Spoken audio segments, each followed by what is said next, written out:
Before we get started, a few points of note. Please choose your language in the Zoom toolbar as there will be multiple languages utilized throughout the webinar. Along with that, please be sure to jot your question for any of the presenters in the QA function in the Zoom toolbar at any time throughout the webinar.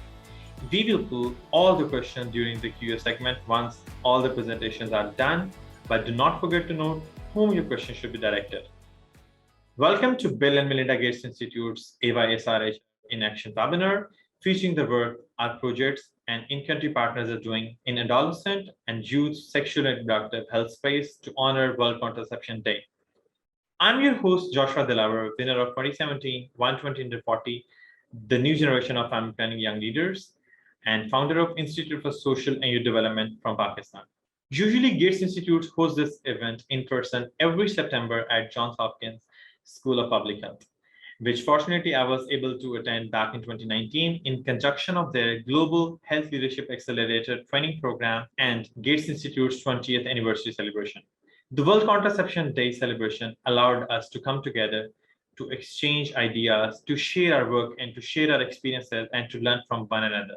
But this year, unfortunately, COVID-19 once again has pushed our celebration to a virtual platform.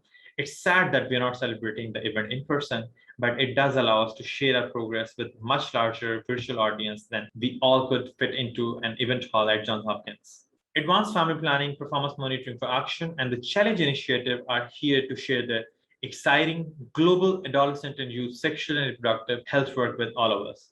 They will showcase their advocacy and program implementation successes, as well as the informative research that revealed the impact COVID-19 is having on contraceptive use among young people.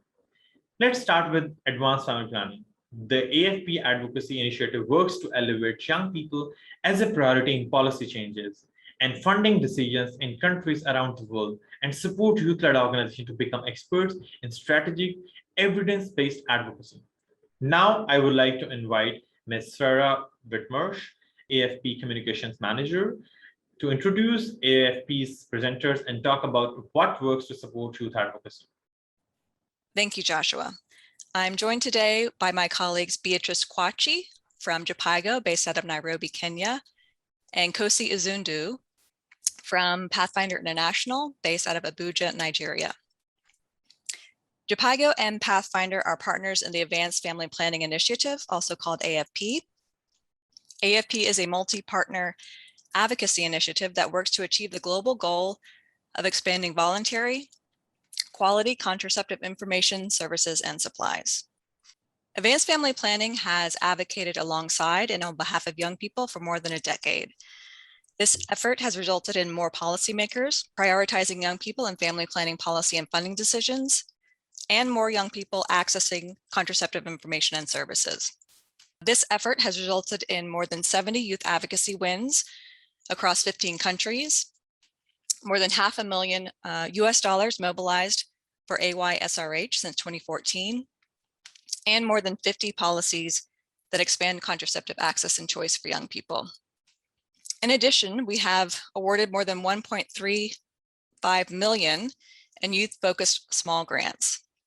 So this map shows where AFP is and has been working. And just to give a few highlights, those 77 youth advocacy wins that I spoke about range across Latin America, Africa, and Asia. And those policy and funding wins span from establishing youth-friendly health centers, mobilizing dedicated funding for young people, and reaching young people with information and services where they need them. So how do we do this? The approach that Advanced Family Planning uses for youth is what underlies all of our advocacy work. This is the SMART approach, the specific, measurable, attainable, relevant, and time-bound framework, as well as a disciplined, collaborative approach to developing an advocacy strategy.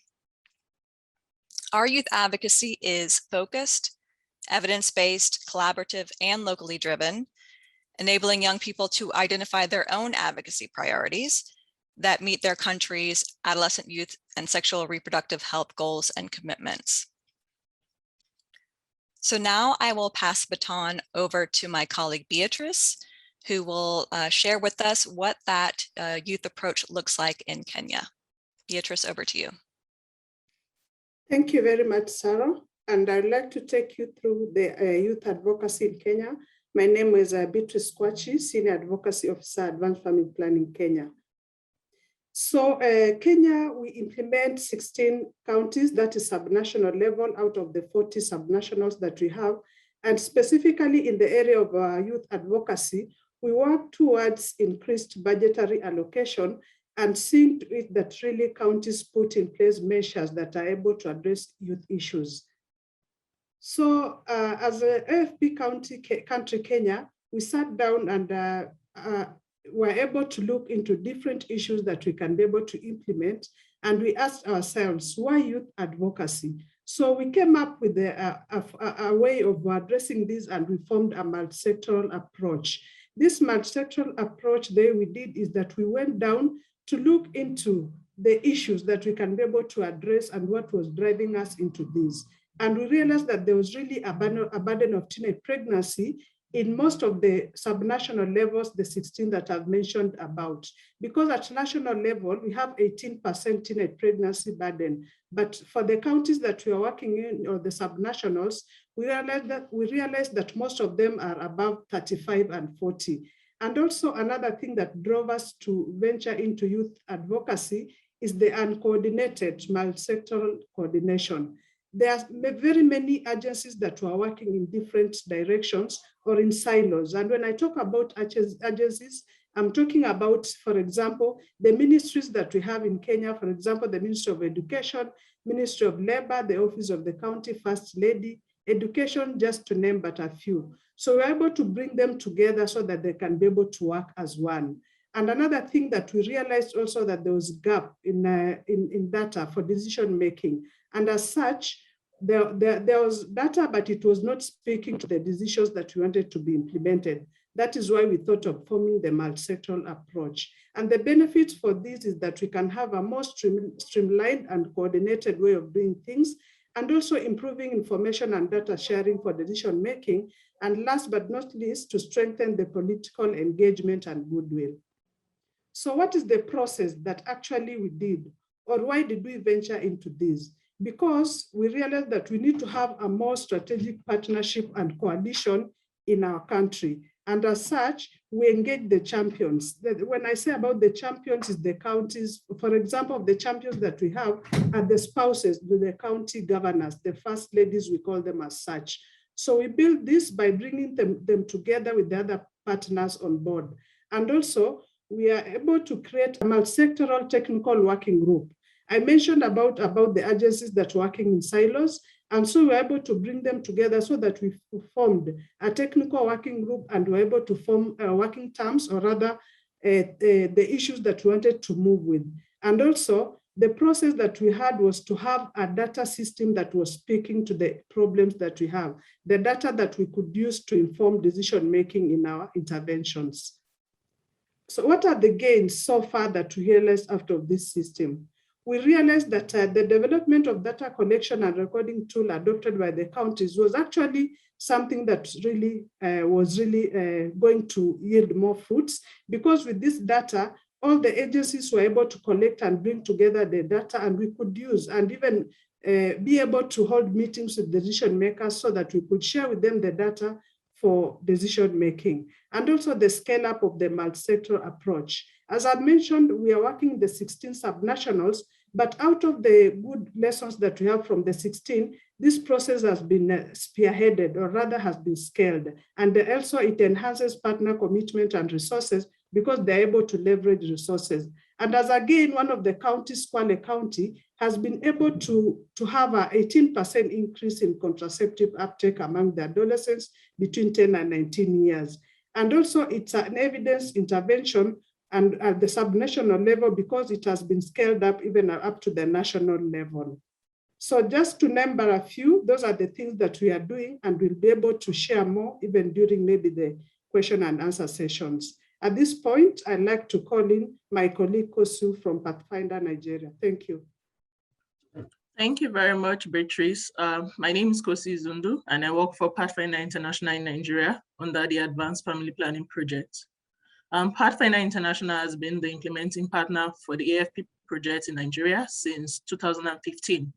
And this it has done through working with local organizations, which are known as the advocacy working groups in 12 states at subnational level in Nigeria. And by so doing, it provides technical support as well as financial assistance to these groups to be able to fund and implement their advocacy strategies using the SMART approach, targeting specific decision makers. One of the states at the subnational level where the AFP project is being implemented is Ogun State. In Ogun State, the advocacy working group identified adolescent and youth sexual and reproductive health as an area which had a huge gap, with statistics ranging for 4.5% of boys and 5.3% of girls respectively having engaged in sexual intercourse by the age of 10, and more than 60% of young people aged 15 to 29 who were already sexually active, and up to 19% of that same number aged 15 to 19 had begun childbearing in the States. Also, looking at the fact that 32% had reported regular contraceptive use due to provider bias, and then looking at the fact that there were no policies in place, neither were there plans or frameworks to guide the state's implementation of a successful AYSRH program within the state. And this spurred the state to develop an objective to pursue the development of an adolescent policy within the state. So as part of the strategy for the advocacy working group, they conducted advocacy visits to the relevant ministries in charge of adolescent health and development, the Ministry of Health, Education, Youth, and also very important was the State Primary Healthcare Development Board, which is in charge and hosts the adolescent health desk officer. And consequently, it was important to note that the executive secretary finally approved the development of an adolescent and youth sexual and reproductive health framework in the state. And as part of that process, young people were convened. More than half of the group to develop this framework were young people with a gender balance. And a situation analysis was conducted, which showed the gaps that existed in the state, as well as where the necessary investment needed to go to. Having gotten that result from situation analysis, the state prioritized setting targets based on the gaps and opportunities they were able to identify. And that was done for a 3-year period. The framework was finally launched by the Commissioner of Health in the state and now being implemented within the ministries, departments, and agencies who are concerned with adolescent health and development. That's a picture of the cover page of the policy, of the framework rather.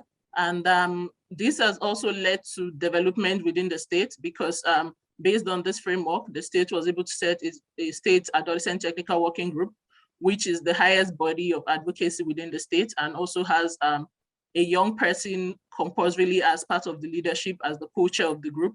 And this policy also spurred the national level to revise and also launch the national policy on the health and development of adolescents and youth in Nigeria. That was launched about a month ago during the SAPIN conference. Thank you, that will be all from me.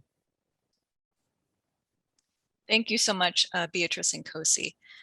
Just a few questions. I noticed some similarities across what you've shown. Both Kenya and Nigeria have decentralized governance, and these youth policy approaches that you've been working on have been catapulted to the national stage, inspired action at the national level. Can you describe a little bit more what's happened and what's next? And maybe we'll start with Kosi and then go to Beatrice. For us, the national policy on the health and development of adolescents and young people in Nigeria, the policy itself is huge. It's really huge for us because it covers all aspects of adolescent health and development. And we see this ensuring that adolescent development becomes a multi-sectoral approach and not just focused on health. And this, we believe, will spur other sectors to increase budgetary allocations, as well as begin to develop their own plans and frameworks to be able to roll out this policy. What was launched along with the policy was an M&E framework, monitoring and evaluation framework to guide the implementation of this policy. And we believe that as other ministries begin to adopt the policy and are also held accountable for the various aspects where they are being mentioned, adolescent and adult development will be improved within the country. Great, thank you. Beatrice? Yeah, thank you very much. As I mentioned, after formation of the task forces at the county level, this informed the national level to have an action plan. And this action plan at the national level was actually developed and with an inclusion from the ICPD plus commitments, so that we have one that is speaking at the national level with the inclusion of the commitments. Then it was again going to be cascaded down because the counties also have to put this in place. And the similarity that is quite conspicuous is that the national level and the county level, it's all being headed by the administration department, because as we know that issues of youth, more specifically, we are getting to teenage pregnancy, speaks about the youth that encompasses both the agencies. So the national level is moving down again to the counties to be able to cascade this and talk to them and tell them that now they have to include the ICPD plus 25 in the action plan. So that's how it's working. Thank you. Great, thank you. I know you are both also dealing with COVID-19 and the challenges of continuing to advance youth access while mitigating the effects of the virus. So how have you been able to continue to make progress in the midst of this challenge? And this time we'll start with Beatrice and then go to Kosi. Thank you very much. Yeah. So the issues of COVID-19, I know that it has been a challenge across board, but the way we've been able to mitigate this is that we worked out as a country and we're able to face the decision makers. And at the community level, we're able to formulate what we call a pass. And with this pass, we mean that there are services that the youths may be needing. And this pass does not only speak to the youths, but also the woman as a whole. So that whenever there's any challenge that they are facing, maybe, and it's at night, because we know that there are curfews being imposed in Kenya from about 8 p.m. So with these passes, then the teenagers, or rather the youths, can be able to access the healthcare facilities. And also we know that this has shifted, attention has been shifting to COVID-19 and forgetting about AYSRH issues. So we are facing the decision makers and having advocacy discussions with them so that they can also be able to prioritize this in terms of funding and also maybe implementation. Thank you very much. Great. Kosi? So for us in Nigeria, we took a little bit a different approach, knowing that with the regulations and constant change in the guidelines of the COVID-19, most of the activities that were usually physical have gone virtual. And that got us thinking, and as part of the activities to ensure that even the advocacies continue and that adolescent health does not get pushed to the side burner as the part of the not so necessary services to be given, we trained a group of advocates, which we now call the social media advocates for family planning, who are using various social media platforms to reach out to decision makers and the government, especially creating the sort of a buzz towards youth sexual and reproductive health and rights, ensuring that it's constantly in the government's face and the government's constantly prioritizing. It was in the heat of the moment that Twitter also got banned in Nigeria.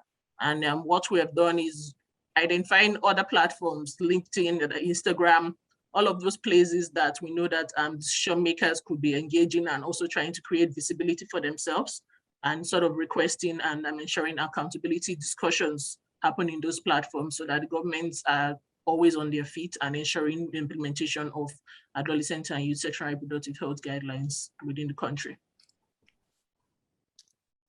Great, thank you so much. We also wanted to point you to a resource. This is our recent youth advocacy brief. We will provide a link in the chat so that you can access that and learn more about Advanced Family Planning's youth advocacy work. We also look forward to seeing your questions. If you could please put them in the Q&A, and we will get to them at the end of this session. Thank you. Back to you, Joshua. Thank you, Sarah, Beatrice, and Kosi for your excellent presentations. We will hold additional questions until all the presentations have concluded. So audience, please post your questions in the QA area, which can be accessed in the Zoom toolbar.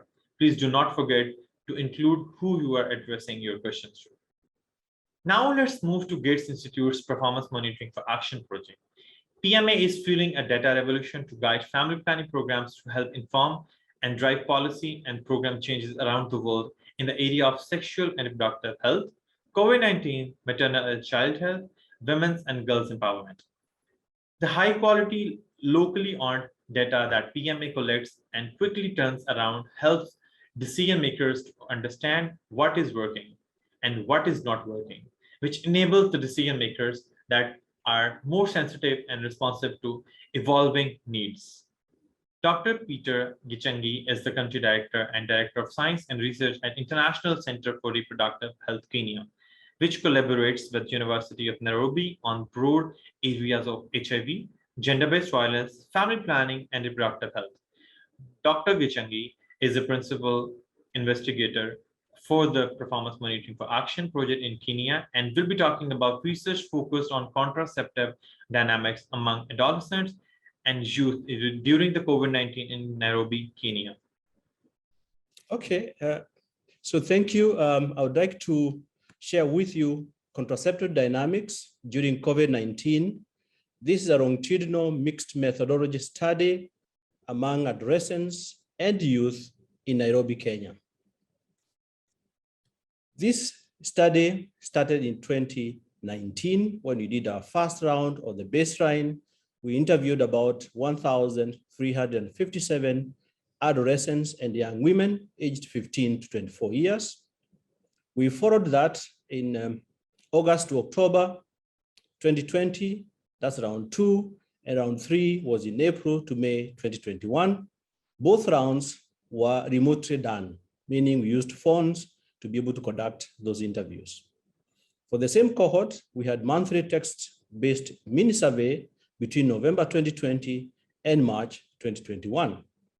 We had a qualitative component of the study where we had focus group discussions, key informant interviews, in-depth interviews. And again, this is virtual, which is a new experience of conducting qualitative studies. We ensured that we followed ethical protocols to ensure confidentiality and privacy for sensitive topics. What did we find? In round 2, we found that about 70% of women aged 20 to 26 years were using a method of contraceptive, but 6 months later, about 66% were using, meaning a decrease.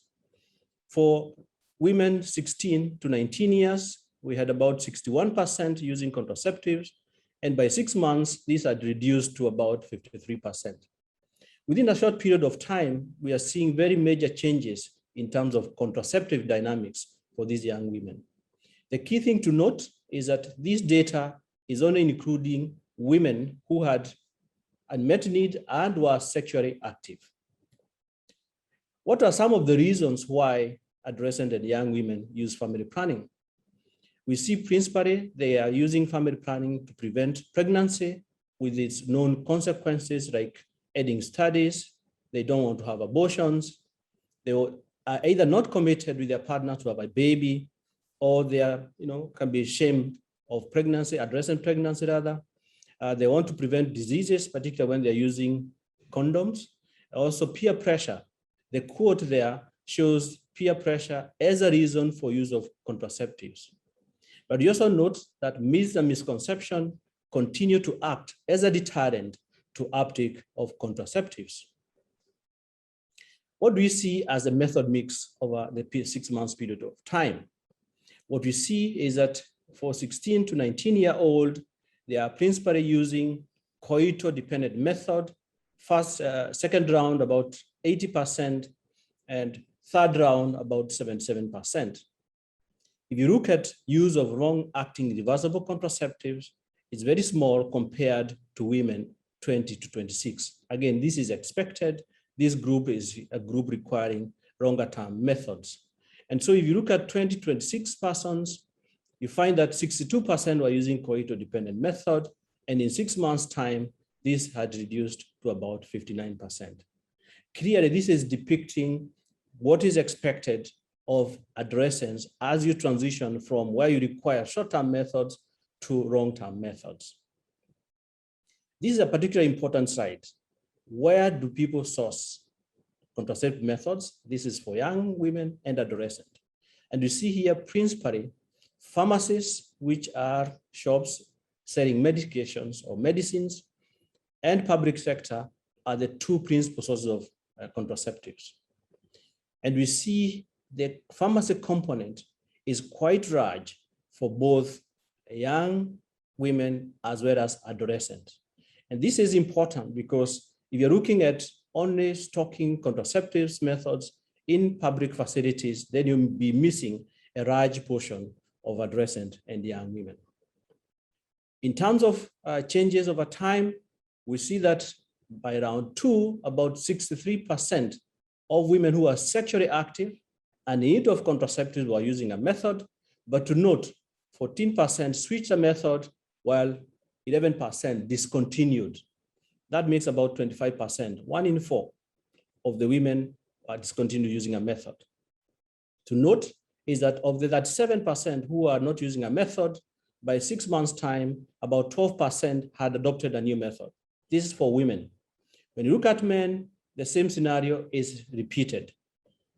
We have switchers, we have discontinuous, which is again about 25%, and about 16% of new adopters among the 3% who are not using a method at that time.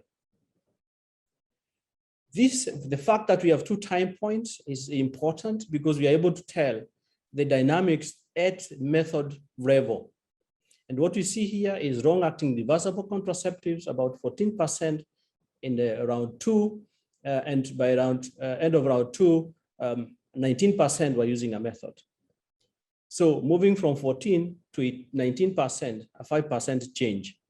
But what we notice is that there is changes from non-users going to become long-acting contraceptive users, traditional methods going to become long-acting methods. But we see a major shift for coito-dependent methods becoming traditional method users.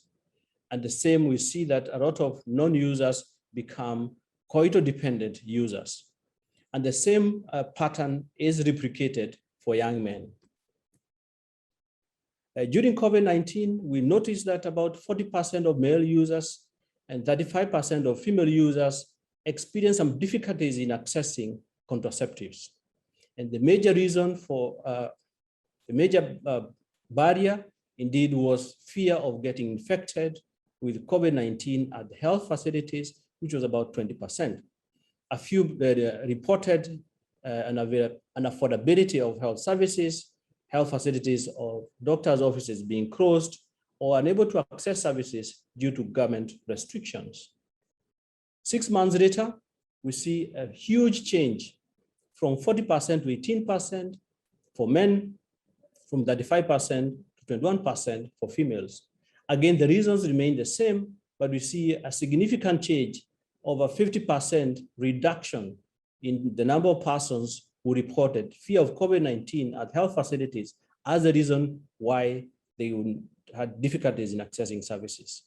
So indeed, we see that in 6 months' time, and we know in Kenya at that time, restrictions had begun to be relaxed. What do these findings mean? If you look at policy implications, indeed, we need to ensure our policies address contraceptive access for adolescents and young women, particularly in times of disruption. We need to look at policies which address the issue of switching and discontinuation. We need to look at private-public partnership. We have just seen the previous slide, the role of pharmacies they are playing, and the role of public sector in provision of contraceptives. We need to look at gender disaggregated data, because this is important to be able to see, are there gender disparities? At program level, you need to strengthen comprehensive counseling, and this can help to reduce switching and discontinuation, as well as addressing myths and misconception. We need to address access and use of data. Advocates have a role to play.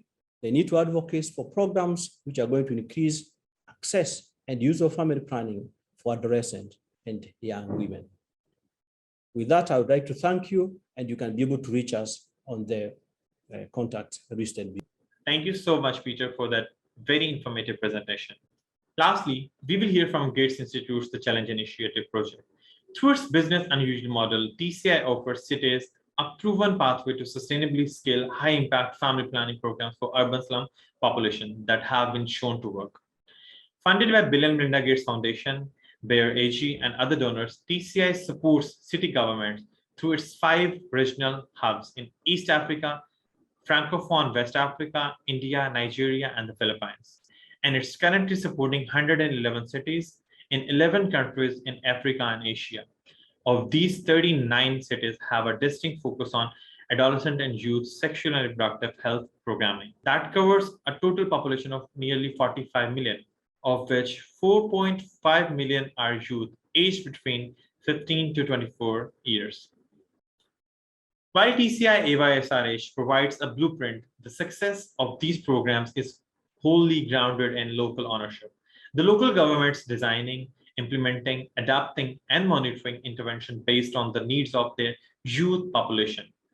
Having identified their own AYSRH program needs, cities receive TCI's technical support with high-impact interventions for improving access to contraception for youth that are maintained in an online learning platform called TCI University or TCIU.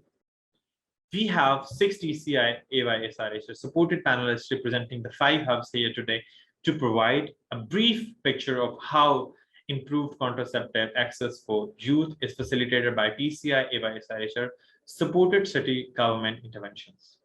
Leila Abdi from TCI's East Africa Hub will start. Leila is president of Youth Advisory Council, Kilifi chapter, and will be highlighting the importance of self-care in AYSRH. Leila, the floor is yours. My name is Leila Abdul Khair, and I'm the team leader of Youth Advisory Council in Kilifi County, Kenya. And I also lead a youth-led organization called Youth Voices Action Initiative in Kilifi County, Kenya. When it comes to self-care, where an adolescent, we find that the pharmacy has also been supportive when it comes to collaborating between the health facilities and the pharmacies that are there.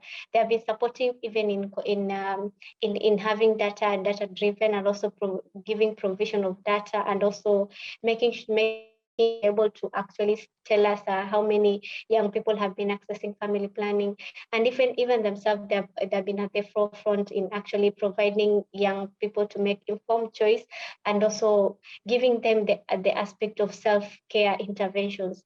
And at the facilities, especially when it comes to designing of programs, or mostly of the youth initiatives that are there, because young people in the community have been when you talk about the issue of contraceptive, young people, what matters to them, because they've been able to be part and parcel of the designing of program. TCI has brought a collaborative approach where young people sit with the leaders that are there in the facility, design interventions that are collaborating with the health facilities, and also bringing the aspect of making sure that the young people have access information on contraceptive, and also they have access to the reproductive services that are offered in the facility. And the young people have actually been at the community, bringing the young people themselves in discussing when it comes to issues of self-care. As a young person from a country that I'm coming from, and from different countries that all young people are coming from, we need to actually prioritize the youth-led organizations that have innovative ideas on the intervention of self-care, and also in access to allocation of resources, so that they're able to work effectively with the young people, because they are peer-to-peer, and they know what young people are experiencing, and the intervention can actually suit when it comes to reducing the unmet needs of contraceptive. Thank you so much. Thank you so much, Leila, for sharing such great examples.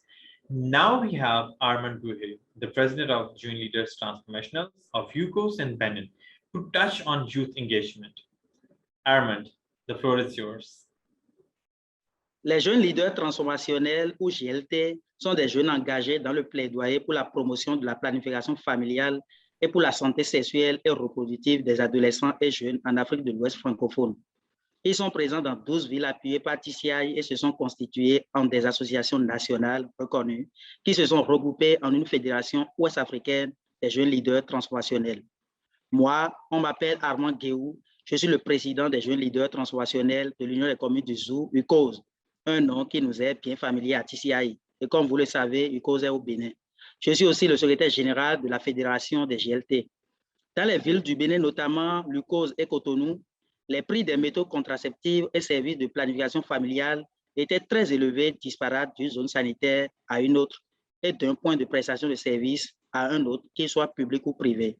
Cette situation a pour conséquence la faible fréquentation des services de santé pour l'adoption et l'utilisation volontaire des méthodes de planification familiale, notamment par les jeunes. Car, comme vous le savez, nous autres jeunes n'avons pas beaucoup d'argent. Ainsi, les GLT ont décidé de mener une action de plaidoyer pour que ces prix soient réduits et harmonisés dans toutes les structures sanitaires des deux villes afin d'accroître l'utilisation des services et produits de planification familiale par les femmes en âge de progrès, y compris les adolescents et jeunes. À cet effet, dans chaque ville, nous avons organisé en collaboration avec la municipalité et le système de santé une rencontre avec toutes les parties prenantes, c'est-à-dire direction de la planification familiale, comité de gestion des centres de santé, pour ne citer que ceux-là, pour examiner le problème. À l'issue de la rencontre, il a été retenu l'harmonisation des coûts de services de PF pour toutes les formations sanitaires dans ces deux villes en appliquant une réduction de 50%. We instituted a 50% discount. Par exemple, les implants sont passés de 2 000 francs CFA à 1 000 francs CFA dans l'UCOS et la consultation On all, familiale et les préservatifs masculins sont gratuits. Afin de nous on all assurer female de and male cette décision, nous avons poursuivi le plaidoyer pour amener health, les représentants de sexual health, ces deux villes à prendre des notes de service pour sexual homologuer et health, institutionnaliser cette décision. C'est ainsi que le directeur de la santé du Zou a pris sexual cette health décision auprès du tools Bénin et celle du littoral. for both male and female, Ces notes sont publiées auprès des zones sanitaires and that has been ongoing since April. et contribuent à accroître l'accès des femmes en âge de We have also been procréer working with adolescents and aux youth. méthodes et services Thank you very much. familiales. Je vous remercie. Thank you so much, Arm, for sharing quite great examples and for inspiring us. Next, we have young couple, Chandani and Nanda Kishore, who are first-time parents living in Lucknow, the capital of Uttar Pradesh, which is the most populous state in India with 24 million people. You are very most welcome. The floor is yours. मेरा नाम चांदनी और मैं हरदोई की रहने वाली हूँ और यहाँ लॉकडाउन की वजह से यहाँ आई हूँ। एक मेरे शादी के बाद थोड़े दिन बाद मेरा बच्चा हुआ तो हमें नहीं चाहिए कि बच्चा हमारा थोड़े दिन बाद होता, पर हमें वहाँ कुछ हमें कोई साधन नहीं पता था, इसलिए हम अपने बच्चे को टीकाकरण कराने गए थे। तो वहाँ पर हमें कुछ लता दीदी आशा दीदी मिली, तो उनसे सारी बात बताई तो उन्होंने हमें साधन के बारे में बताया। तो वहाँ पे ज्यादा भीड़ भाड़ थी तो हमारे कुछ समझ में नहीं आता, तो हमने अपना नाम पता एड्रेस दे दिया। वो हमारे रूम पर आके हमें सारी बात बताई, कई साधन बताए तो हमें कॉपी अच्छी लगी, हमने कॉपी इस्तेमाल किया। हमें कॉपी से फायदा भी है, अच्छा भी है, हमें अच्छा लगता है, हमारा बच्चा भी सोचते हैं, हम भी सोचते हैं और चाहते हैं कि हमारा अगला बच्चा 5 साल के बाद हो। और मैं अपने बच्चों के साथ खुश हूँ और सोचती हूँ कि अपने बच्चे को पढ़ा सकूँ, लिखा सकूँ और उसको अच्छे संस्कार दे सकूँ। बाकी दीदी हमारी मुझसे सलाह लिया था, उसने कैप्टी लगवाया है तो अच्छा किया है, कोई दिक्कत उसको भी नहीं है। और आशा दीदी कुसुमलता उन्होंने अच्छी राय दिया। और गांव में तो हम लोग पहले गांव में रहते थे, वहां से लखनऊ आए, लॉकडाउन में देखा है बच्चे परेशान है, किसी के 4 हैं, किसी के 5 हैं। और बाकी हम सोचते हैं हमारे एक बच्चा है, दूसरा बच्चा हो, बाकी मैं तीसरा बच्चा नहीं चाहता हूँ। तो अब हमको बच्चा 2-3 साल बाद या 5 साल बाद चाहिए, बाकी नहीं चाहिए। और मैं चाहती हूँ कि पार्लर में काम करूँ और अपने बच्चे को अच्छे से पढ़ा सकूँ, अच्छे से लिखा सकूँ। और मैं अपने बच्चे को संस्कार देना चाहती हूँ अच्छे स्कूल में। और मैं अपने दोस्तों से, अपनी सहेलियों से यही कहती हूँ कि कॉपी का साधन करें, और आशा दीदी से बात करें उनको धन्यवाद। धन्यवाद आशा दीदी को। बहुत धन्यवाद आपका. Thank you so very much, Chandini and Nanda, for sharing your story with us. Next, we have Moreniki, who is Life Planning Ambassador of TCI in Plateau State in Nigeria. Welcome, Moreniki. As a young woman, I'm often concerned that my peers do not have access to information about their sexual and reproductive needs. Now, with the introduction of the life planning approach through TCI AYSRH program, I've been empowered to push for implementation of policies, guidelines, and plan on AYSRH. As a life planning ambassador in Plateau State, we're embedded into the Social Behavioral Change Communication Technical Working Group and other TWGs. Through this platform, we've included AY audience segmentation to develop content and messages that drive demand generation interventions, like social mobilization, media engagement, and education through social mobilizers, community-based organizations, and community pharmacies. So far, we have reached and referred over 90,000 and 35,000 AYs respectively. Consequently, over 3,800 AYs have taken up different family planning methods across 25 facilities between 2019 and June 2021. Leveraging on WhatsApp platforms, more than 200 young persons have received various coaching sessions on AYSRH, including leadership and advocacy skills, use of data for decision-making, storytelling, and writing. The TCI University has also been used to enhance our capacity as well. I have also leveraged on the media to amplify tailored AY messages to increase access to information and services for young people. Additionally, through our engagement with Interfaith Forum, religious leaders now engage parents, teachers, community leaders, including other religious leaders with information that addresses some religious bias affecting sexual reproductive health and rights. This has created more opportunity to publicly discuss these challenges within community as against being silenced. Finally, we have intentionally mobilized, educated, and referred our peers to utilize contraceptive information and services at school campuses, religious, and community events. I'm Renike Giolonilua, and I strongly believe that every young person should have access to contraception. I call on us all to push for access to contraceptive for adolescents and youths. I'm purely grateful to the Challenge Initiative and the Plateau State government for prioritizing young people's contraceptive needs. Thank you. Thank you so very much, Moreniki. It sounds like you are doing wonderful work. Our last presenter is May N. Jacob, who is Youth Counselor of SK in Cagayan de Oro in the Philippines. Thanks, May N, for joining us. Over to you. Hi, I am May Ann Jacob, a Youth Council of Sangguniang Kabataan, Barangay Kanituan, Cagayan de Oro City, Philippines. As a Youth Council member, we are mandated to implement programs, projects, and activities that will give voice to the youth. As a youth leader, I have my own confusions and doubts, and some people tend to look down, discourage, and demotivate me in my attempts to help my fellow young people. However, I believe that to be effective and to grow, I need to be humble, persistent, and brave through all the challenges. My beliefs were strengthened when I attended the Leadership for Adolescent and Youth-Friendly Cities training under the Challenge Initiative Philippines. It was also an eye-opener for me about a major challenge among my fellow youth, which is the high incidence of teenage pregnancies in our city and also in my barangay. We were taught that through behavior change design, we could help our fellow youth practice behaviors to help decrease the teenage pregnancies. The process of designing starts with knowing our fellow youth, which we did through a deep dive experience where we interviewed a 14-year-old teenage mother. I realized that we should not forget people in the grassroots when designing a program, since they have directly experienced the factors leading to early pregnancy. Second, I learned that our community's teenage mothers and their partners are not aware of the government's youth programs for health, like the adolescent and youth sexual reproductive health, counseling of health workers, education programs like the vocational and alternative learning system offerings, and other skills training. Also, as an elected youth official, I should invite them to participate in planning and implementing adolescent and youth sexual reproductive health programs in our community. They must be included in identifying and implementing solutions that will make her and other youth to improve their behavior. Once she and other teenage parents participate more in the youth-led activities, then they will become more empowered and focus on fulfilling their dreams, which in her case, she aspires to be a teacher.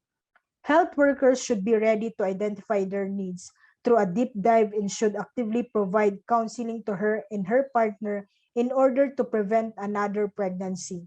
In my community in Kanituan, I wish and hope that our teenage mothers and fathers be more empowered. My experience in Life C made me not just a better leader, but a better person as well. And I always believe in a quote saying, nothing is more stronger than the heart of a volunteer. That's so amazing. Thank you so much, Mayan, for sharing such inspiring work with us. And thank you so much for joining us on this great event.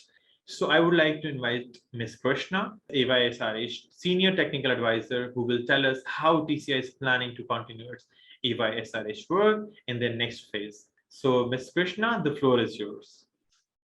Hi, this is Krishna Bose with greetings from TCI's Baltimore office in USA, where I'm located as the Senior Technical Advisor for TCI's Adolescent and Youth Sexual and Reproductive Health Program.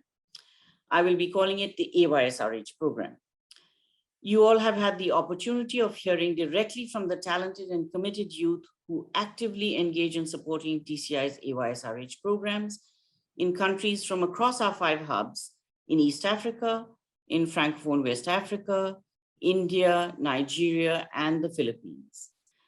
You have heard about our approach, which has 4 major components to it for AYSRH that include making data visible for decision makers, highlighting the importance of youth engagement at community level and advocacy level to influence budgets, to have segmented demand generation using digital platforms as well, and WhatsApp for youth to get appropriate messages, to encourage them to reject myths and uptake contraception, and really importantly, to address the bias that providers have against adolescents and youth using contraception and to improve service quality. All this is possible with the invaluable support of TCI University, which is an online platform, and now has a menu of evidence-based interventions adapted for relevance for cities to implement in improving youth outcomes.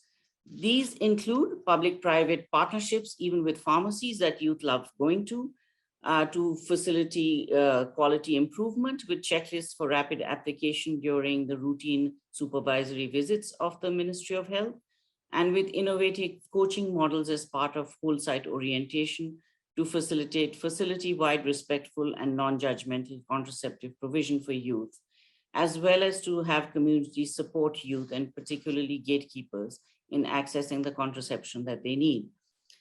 TCI has now demonstrated that an additional area of focus, in this case AYSRH, can be successfully layered on its family planning platform, which was put in place 2 years before the AYSRH program started. TCI's efforts in supporting city governments who actively requested assistance in tackling what they perceived was a problem for AYSRH in their urban slum communities and actually committed funds towards such activities have now been shown to increase contraceptive uptake for youth. What has been an unexpected surprise and a very pleasant one is that in areas where TCI has focused on youth specifically, in some cities, not only have youth increased contraceptive uptake, but also older women above the age of 25, particularly when one compares with the other cities where TCI has only supported a family planning program. So the benefits of a specific focus on youth shows that as TCI moves forward for the next 5 years, it is really important to continue both family planning efforts as well as AYSRH with city governments who want to improve options for their slum populations in terms of having increased access to contraception. It is clear that there's going to be increases in the urban youth slum populations with continued rural-urban migration for economic opportunities for youth, and this is happening despite COVID.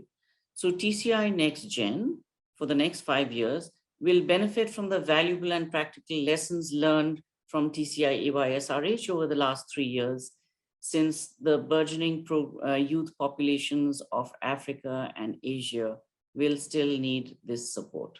Thank you so much. Thank you so much, Krishna, for such an amazing presentation, and what an informative group of presentation. So it has been a pleasure hearing your inspirational work with adolescents and youth across the globe. Now let's move toward a question Q&A segment. Krishna, we have a question in French language. Could you please just state the question to a relevant speaker? Can you do me a favor? Okay. I see that there is one question from Josefa Avose to the Philippines team.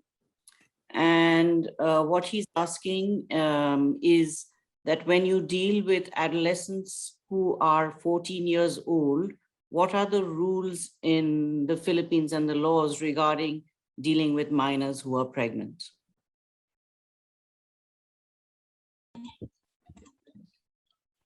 Good morning to one and all. Thank you for that question. Currently, Jennifer is pursuing her dreams in becoming a teacher, while her partner is striving to support and be able to provide for their needs, especially for their daughter. On the other hand, the mother of Jennifer continuously support her daughter in becoming a responsible mother to hear our child. Since Jennifer is still underage, we asked permission to her mother first if we could interview her. And the same goes, Jennifer, if it's okay with her for us to ask questions about her early pregnancy experience, and she said yes without the hesitations. So there's parental approval and parental consent. And yes, ma'am. Thank you. And there was just a follow-up question on, are the providers protected, so that the providers, when they go and deal with an adolescent who's underage, that the providers then don't get arrested or affected because they are dealing with a younger age adolescent. I presume in this case, because the parent was in consent and supported, that also helps to protect the provider. Yes, ma'am. Okay.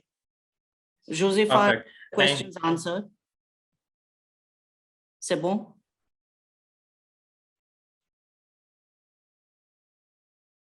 I think we're okay. Yeah. So thank you so very much, Krishna, and thank you so much, May. So now we do have, like, I can see a lot of questions, but if you haven't asked your question, you can just raise your hand and I can get you unmuted to state your question. We do have that option as well.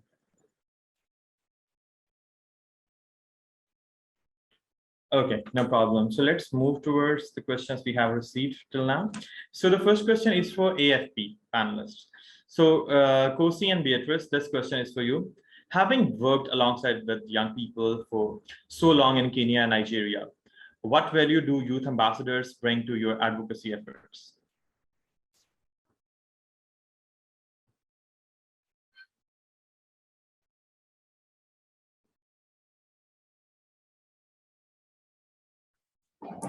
I could start off. Of course. It's fine. You can go first. Okay, fine. Yeah, so having worked with the youth ambassadors or advocates in Kenya, we've really had various experiences, and they brought on board so many learnings that we've had to incorporate in our interventions.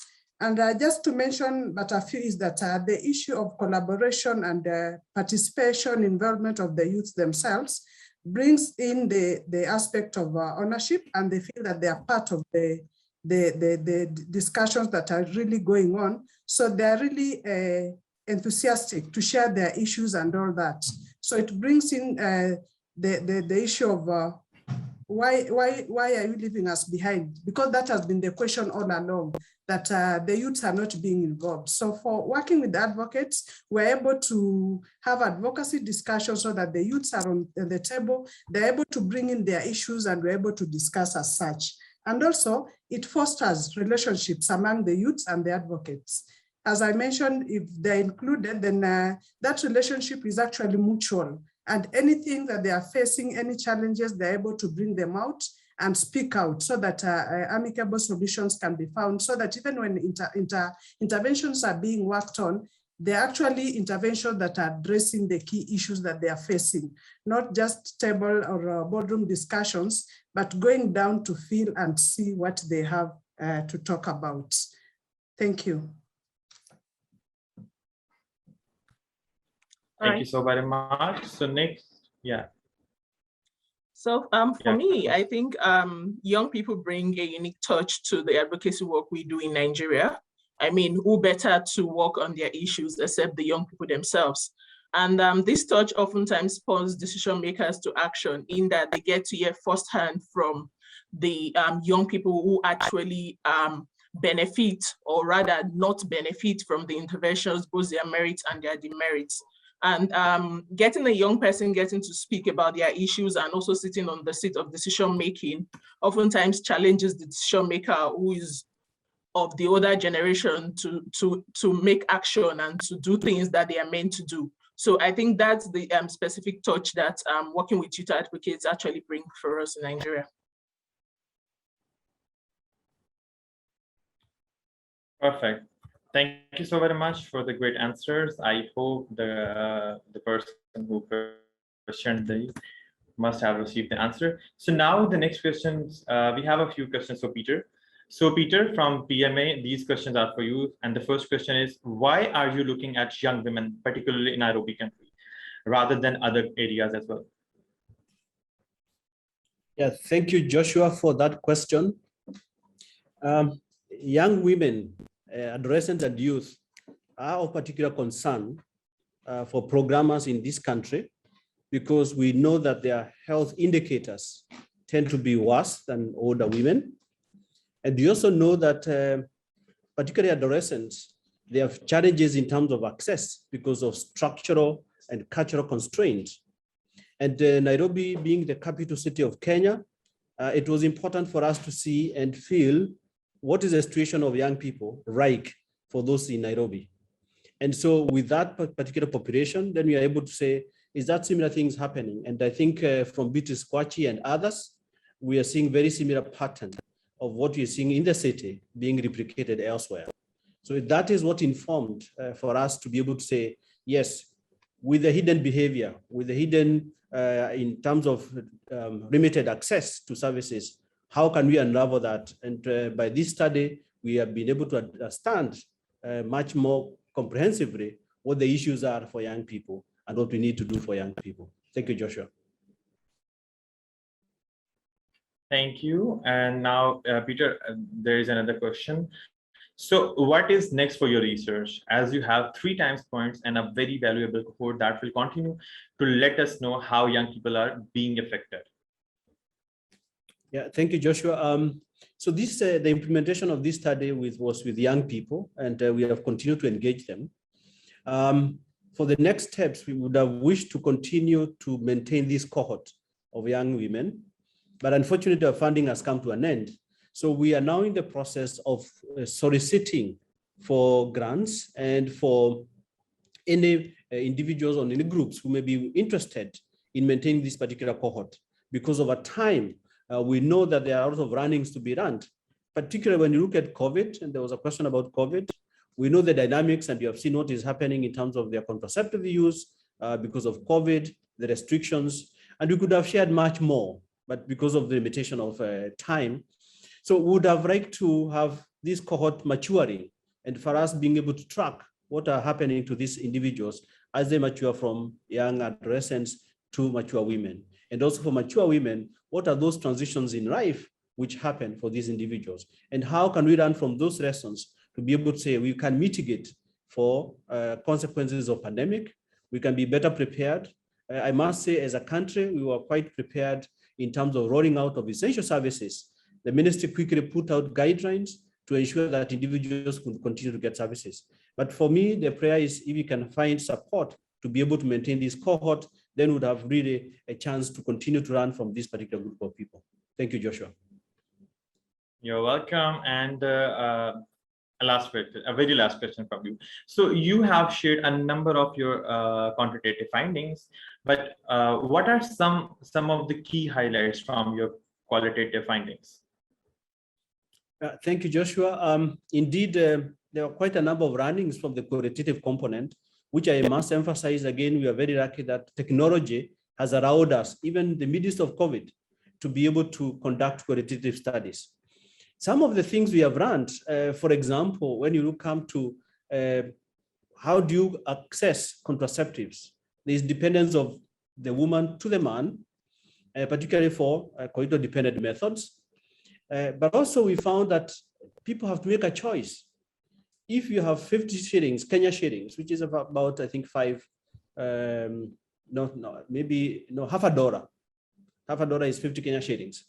So if you have half a dollar, you have to make a choice whether to buy condoms or buy yourself food. And that is important because young people are saying, yes, we would like to use these methods. We know we cannot reach medical facilities, but we have limited resources. How then do we address this issue? So the struggle of having to decide what are you going to do with the limited resources you have. There are other issues which came up, of course, in terms of are there needs for young people which are not met? And are there, particularly in terms of counseling, which is not met? And indeed, we found that some individuals highlighted the issues that they would have liked to have more detailed counseling, but that is again not available. But I think what for me is a key lesson learned is that as the COVID restrictions are being lifted and eased, then individuals are able to access those services quite rapidly.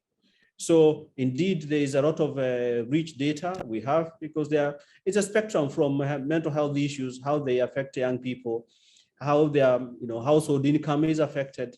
But that has a bearing at the end of the day in terms of their ability to access, because you need money to make transportation to a health facility and those kind of things. So thank you, Joshua. Perfect. Thank you so very much for sharing quite valuable insights. So now we have questions from TCI panelists. So Leila, the first question is from you. Are youth advisors such as yourself linking with community health volunteers to ensure consistent messaging on AYSRH when they reach youth and communities, so that there is a supportive partnership with the health systems community level staff? Thank you so much, Joshua. When you talk about the adolescent and young people actually engaging with community health workers, these are the community health workers that are trained. These are young people that they're working so closely in order to provide services, especially to the young people in the community. And you find that the young people, especially, they are the people that are the community health workers, because the aspect that young people need to peer-to-peer to support. That's why there is a lot of need when it comes to CHV. And the community health workers work closely with the adolescents, actually where they share the information and where they discuss on the messaging, and also how are they going to deliberate so that they can reduce the unmet needs of contraceptive in the community. And there is this approach of the investment of the community-based distributors. We have the community-based distributors. These are young people that are trained, that they go directly to the community and also provide information, provide services to the adolescents, especially in the community, in the grassroots areas. We really need also to work on the big investment, especially to these community-based distributors who they act as a community health volunteers model. Thank you so much.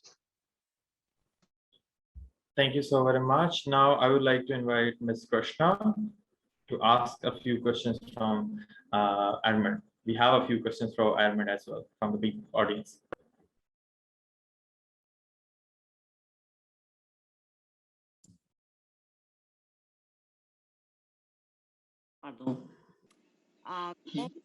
You work with municipalities to keep them informed and help youth and for financing of these programs. How do you make sure that these partnerships are productive?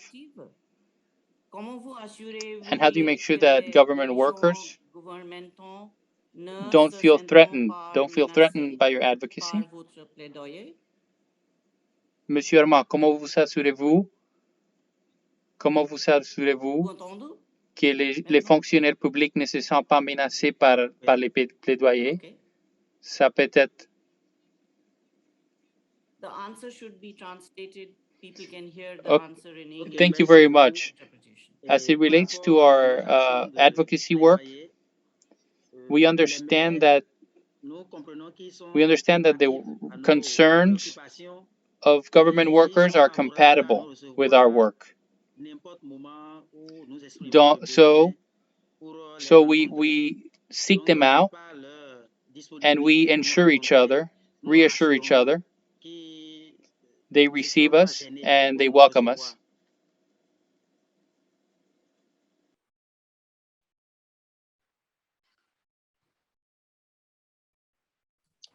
We must see. I hope all the participants heard the translation and the interpretation in English.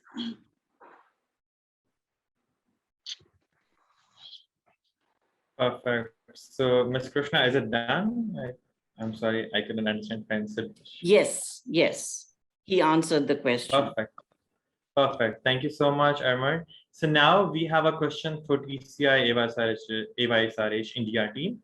How do the Asia community health workers know which slum households have first-time parents?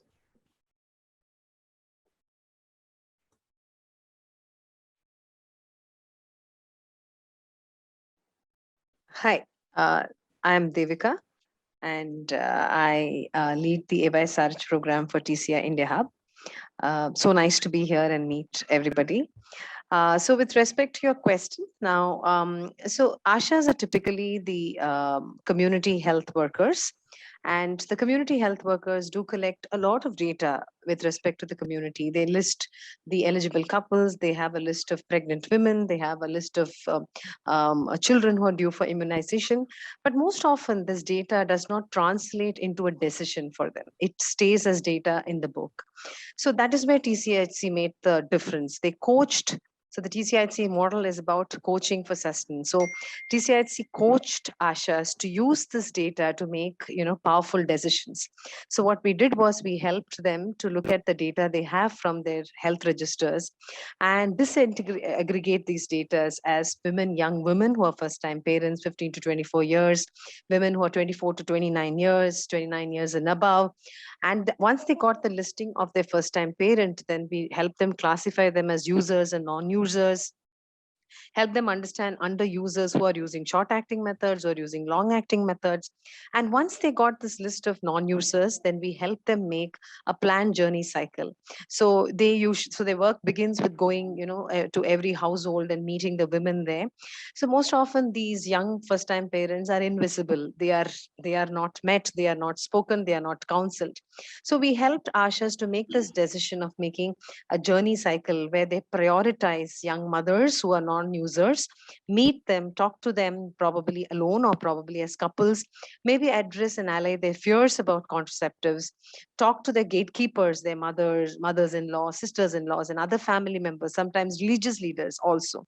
So the crucial thing that we did was use the data that is existing and help ASHAs make this powerful decision of prioritizing young mothers and their home visits so that young mothers are met, counseled, and offered the choices of family planning that they are able to access in an urban primary health center that is close to their homes. Thank you.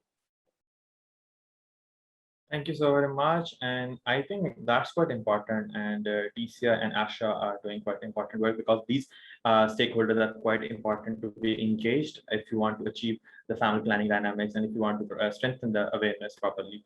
So next question we have from Nanda and Chandini.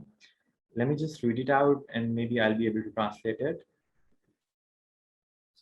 So Nanda and Chandini, एक सवाल है आपके लिए कि जिस तरह अभी हमने आपकी बात सुनी है तो हमें लग रहा है कि एशा से आपने बहुत अच्छे तरीके से बहुत आसानी से मुलाकात की। तो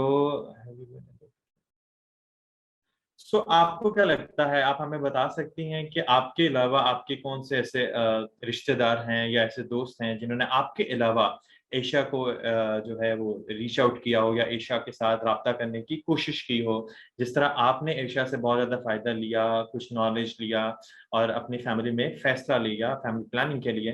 तो आपको क्या लगता है आपके जानने वालों में से किसी और ने भी एशा को जो है अप्रोच किया, एशा को रीच आउट किया? आपके आस पड़ोस में? हाँ, मदद करी है। बताइए। कोई है सामने वाले या कोई जानने वाले, उनका उदाहरण आप दे सकते हैं? मदद कर सकते हैं। सामने वाले कोई है ना जिन्होंने करवाया है? हाँ, हमारी दीदी operation She is saying that one of her neighborhood, she has adopted the sterilization method with the help of Asha. Oh, that's nice. So I also have my personal question for you couple. I guess I'm quite inspired. Like no. So मेरा अभी खुद का भी एक question है आप दोनों से। मुझे बहुत खुशी हुई और बहुत अच्छा लगा आप दोनों का फैसला सुन के। आप दोनों क्या समझते हैं कि ये नॉलेज जो आपने लिया, ये फैसला जो आपने लिया, क्या आपके लिए इजी था? आपके लिए सोसाइटी की तरफ से क्या चैलेंजेस आए? और क्योंकि मुझे पता है कि हमारी कंट्रीज में ये इजी नहीं है एक कपल के लिए फैसला लेना कि वो इतने डिस्टेंस के लिए इतनी स्पेस लेंगे, और उनके लिए इजी नहीं है डॉक्टर्स के पास जाना और सर्विसेज लेना। तो आपको क्या चैलेंजेस आए कम्युनिटी की तरफ से, और आपने उन चैलेंजेस को, उन मुश्किलात को किस तरह जो है ना वो खत्म किया? तो ये मेरा पर्सनल क्वेश्चन है आपके लिए।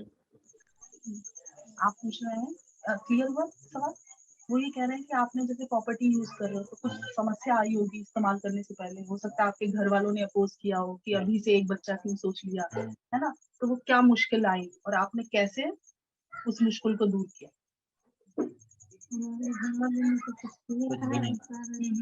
पर हाँ, हम अपने बच्चे को पढ़ाना चाहते हैं और अच्छे स्कूल में पढ़ा देना चाहते हैं, इसीलिए हमने प्रॉपर्टी का इस्तेमाल किया। She is audible? Yeah, she is, but I couldn't hear her properly. So can you just state the answer? Yes, she is saying that their parents are they didn't oppose for that, but they realized that they have to give a good health, good nutrition, good food to their child. That is why they opted this method, and they want to do some type of work, and they want to go do something for their child. That is why they opted this method. But in their village, there are lots of persons, they have 5 children or 4 children. So they don't want to do that. They don't want to live their type of life.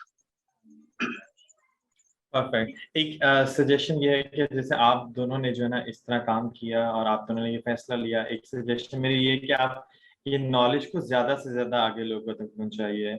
आपके दोस्त होंगे, आपके काम जहाँ पे करते हैं, आपके नेबरहुड, तो आप ज्यादा से ज्यादा इस नॉलेज को आगे पहुंचाइए ताकि लोग ज्यादा से ज्यादा ऐसे फैसला ले सकें।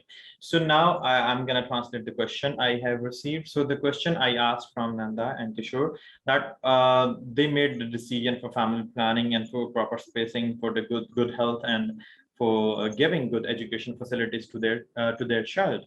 So the question I asked was, have they faced any challenges or imposition from the family, from the society, that why are you making decision? Why are you just having one child, or why you are thinking for spacing?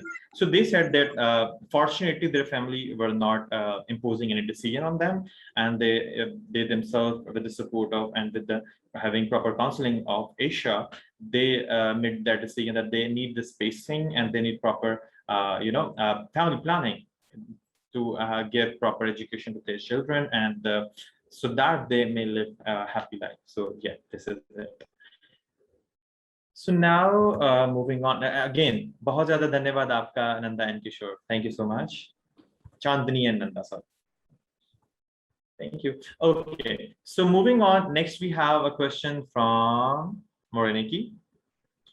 So Moreniki, the question is, among the roles of LPAY ambassadors, such as yourself, supported by TCI, you mentioned, that you worked with the state level technical working group on communication to reach also PPMVs that are informal drug shops in Nigeria, where youth tend to get their contraception. Can you provide an example of how is in this role TCI, LPAY ambassadors and state government functionaries have collaborated on improving the quality of interaction level between PPMVs, youth, and public health facilities? Thank you so much, Joshua, for that question. So a very typical example of how we collaborate is the state, the community-based organizations, the LPA ambassadors, and other technocrats come together to map the PPMVs across the state. Now, these PPMVs that are being mapped are further integrated into the AYSRH program. After the mapping, a training is carried out, which also includes all the state technocrats and the LPAs for the PPMVs. And in this training, they are trained on how to, give services to young people within the framework, right? And also how to refer young people to healthcare facilities for other ranges of contraceptive services that they cannot, give to them, all right? The PPMVs are also empowered with the data collection tool, which helps in data collection, and that's for services and for referrals as well. They were also equipped with the SBCC materials, which will further enhance proper and appropriate counseling of young people whenever they come for services. Now, this training, this collaborations has given rise to facility PPMVs linkages altogether. Now, quarterly and monthly, the state technocrats, including the LPAs, organize monthly and sometimes quarterly supportive supervision for the PPMVs to ensure compliance with the framework, right, of the services they've been rendering. And this is further foster a very healthy relationship between the PPMVs and the healthcare facilities, right? LP ambassadors are also referring young people in their communities to this specific PPMVs across, just to further increase the uptake and the delivery of quality services to young people across Plateau State, Nigeria. Thank you very much. Thank you so much. And I think it's quite important if we talk about social behavior changes. So it's quite important for young people. Being young, I know that young people face challenges. Young people are, quite shy to access to services, to get contraception, and to practice their reproductive health and rights. So behavior changes is quite important, particularly for young people, if you want them to practice and to, be aware of their reproductive health and rights. So you are doing great work. And we have another question for you. Let me just read it out. Okay. So I think this is it from your side for you. Yeah. Oh no, we do have. So we do have a question from Caroline. She's from Kenya, and the question is, the number of sexuality active adolescent is higher than 60%. Okay, but the age range was very wide, from 15 to 29 years. Is there data on sexual activity of those 18 and younger compared to those of legal age? This is for you, Moreniki. Well, for young adults who are not of the legal age, we have to go through the proper channel, which will involve getting consent to get data, because usually in the system, they do not just come forward to identify that they are sexually active. So in most cases, you don't hear them have those conversations because of the bias in the system, right? So we do not have so much data, but with the help of the adolescent desk officer that's been made available at some of the facilities, young people are being encouraged through the peer-to-peer mentorship and collaboration to discuss And because LPA's ambassadors have been strategically positioned, sometimes when they go out for activities where they talk to fellow young people, they get to, voice this thing. So we have some data on some young adults that are below the legal age now. Yes, so we have some of that. That's I hope I perfect. answered the I question. think, yeah, I believe so.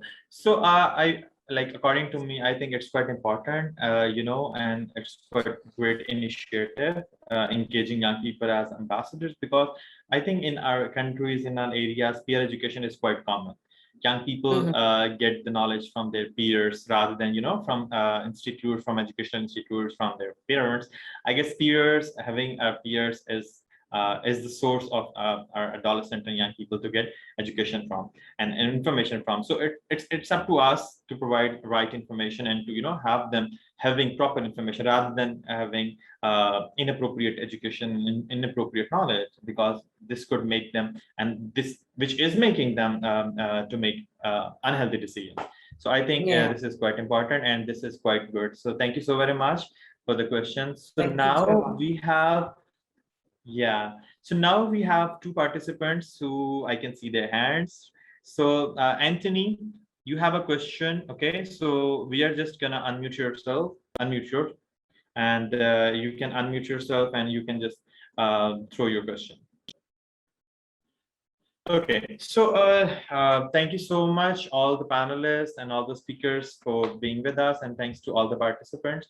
And thank you so much, Krishna, once again, for very informative group of presentations. And a big thank to all the presenters, because I think it was quite inspirational to hear your work, your inspirational work from, what you are doing for adolescent and youth and across the globe. It's quite important, and it's quite, I think, a very inspiring. So now we also have a very, very creative way to engage all of you. We want to hear your personal experiences with contraception, particularly around young people. We want to know what you feel is important for young people to know as they are navigating through their contraception option. So Gates Institute is basically now going to share a link in the chat box. Okay, so you can just go through the link, and we want you to record your video and share your testimonial messages with us. And we are getting, and we want you to share the messages, particularly for young people. We want to make young people, including myself, to feel that we are not alone. We want to make young people, and we want to show them that they are doing good, and we want to help them in their journey. And please consider sharing your videos to help them make their path a bit easier to tread. Thanks, everyone. And I think now Joshua? Joshua? Yeah. Hi, Joshua. I think there's just one yes. for Armand that Josepha has posed. Josepha, s'il vous plaît.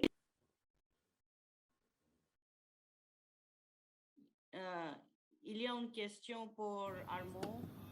There's a question for Armand, please, that is related to the International Youth Day.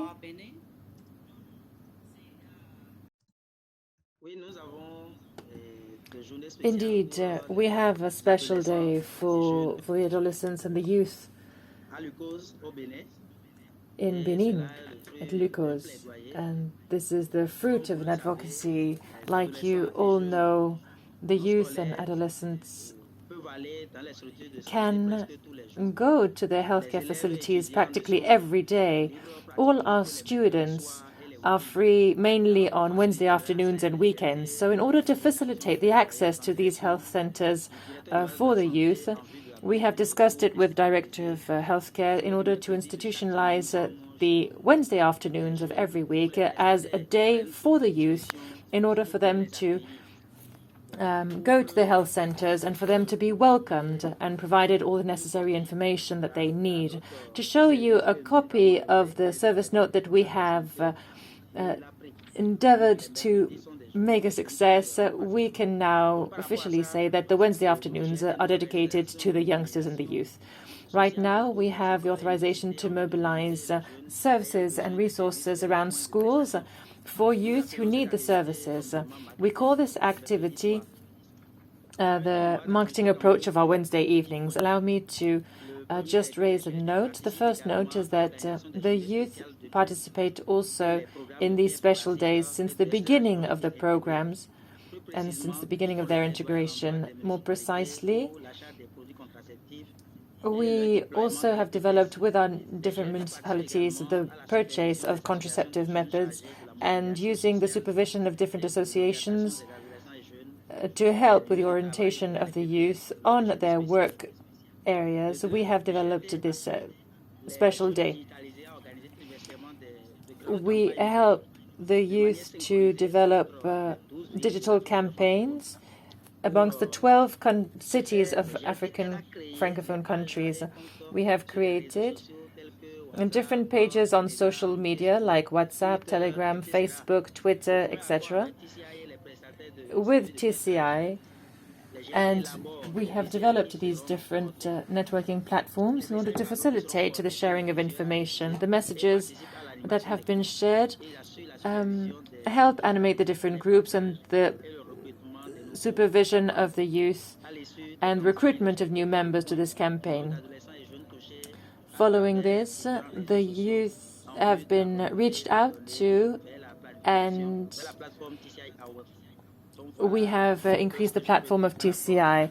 This is what I can share with you with regards to this specific question. I thank you all for your kind attention. Merci, très bon. Merci beaucoup. Thank you so much. I believe the question is answered. So thank you so much, Krishna, and thank you so much, Armand. Now I would like to thanks again to all the panelists, to all the speakers, and to all the participants who joined us for this particular event and for the World Contraception Day celebration, like through Zoom, unfortunately. But I think that we will be celebrating in person the World Contraception Day celebration maybe in next year or maybe after that. But soon, I hope that we will be seeing each other soon.